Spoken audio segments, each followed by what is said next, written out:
গরিবেরা কি খাচ্ছ? রুটি আর ঢেঁড়স ভাজা। ঢেঁড়স আলু ভাজা, তাই তো? হ্যাঁ, রুটি আর ঢেঁড়স আলু ভাজা। এটা মিম।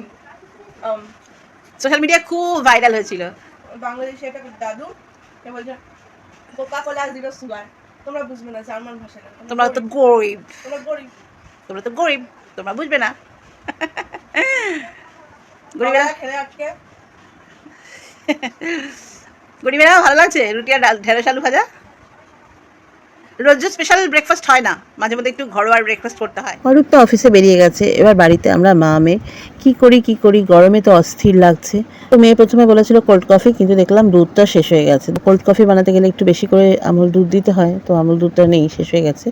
তো ঘরে তো দই আছে, চলো একটু কিছু ঠান্ডা খাওয়া যাক। তাই জন্য দেখতেই পাচ্ছ যে লস্যি তৈরি করছি।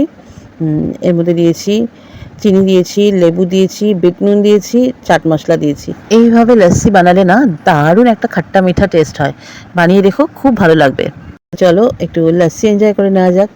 তো বাইরে আজকে যা গরম, কি যে দুদিন একটু ছিটির পিটির করে বৃষ্টি হলো, আবার সেই গরম, মানে জাঁকিয়ে গরম পড়লো। ভালো লাগে না, মানে জাঁকিয়ে যেমন শীত পড়ে তেমনি জাঁকিয়ে গরম পড়েছে, পারাই যাচ্ছে না, অস্থির লাগছে। তো দেখো মানে গাছপালাগুলো একদম যেন বাইরে দেখছি কি কষ্ট করে ওরা এই যে রোদের তাপ সহ্য করছে। তো যাই হোক, আমরা এখন লস্যি এনজয় করছি। তোমরাও করবে নাকি? তাহলে চলে এসো আমাদের সাথে, লস্যি এনজয় করতে চাইলে একদম চলে এসো।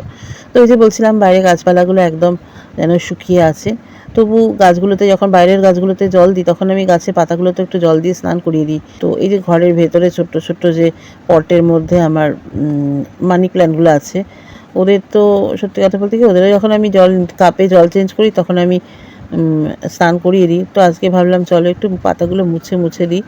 একটু ধুলোও পড়েছে রাস্তার ধারে, যেহেতু আমরা থাকি তো ধুলো আসে, তো ওদেরও বেশ ভালো লাগছে।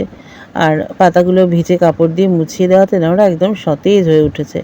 আমারও কিন্তু মনটা বেশ ভালো লাগছে। সত্যি কথা বলতে কি, গাছের পরিচর্যা করতে না আমার খুব ভালো লাগে। সেই একঘেয়ে ঘরে রান্না খাওয়া এগুলো তো থাকেই, তাছাড়া যদি এই কাজগুলোকে একটু ভালোবেসে করা যায় না, মন কিন্তু ভালো হয়ে যায়, জানো তো। তো আজকে সেটি বললাম তোমাদেরকে, খুব বেশি রান্না কিছু করিনি, একদম ওই যে মাছ করেছি, মাছের ঝোল প্লেন, আদা জিরে বাটা দিয়ে মাছের ঝোল আর ভাত। আর সত্যি কথা বলতে কি, গরমে এর থেকে বেশি রান্না আমি আর দাঁড়িয়ে করতে পারছি না।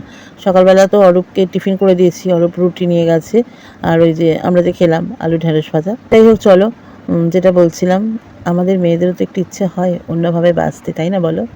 শুধুই কি রান্না বান্না আর দায়িত্ব কর্তব্য পালন, নিজেকে ভালো রাখার জন্যও তো একটু বাঁচা দরকার, তাই না?